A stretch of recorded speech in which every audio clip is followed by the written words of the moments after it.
ruska fregata zapucala žestoko. Crnomorska flota raznela metu na udaljenosti od 40 km. Posada fregate Admiral Grigorović iz sastava Crnomorske flote izvela je tokom manevara istovremeno gađanje raketa iz protivbrodskih sistema Bal i Utios.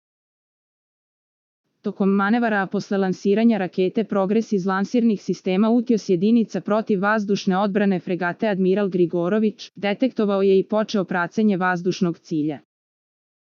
Nakon primene protivvazdušnog sistema Štilj vazdušni cilj je uspešno uništen na udaljenosti većoj od 40 km, navodi se u saopštenju Crnomorske flote. Pored toga, sistem Bal je tokom vežbi uništio borbenu grupu uslovnog protivnika na obalama manje i veće udaljenosti.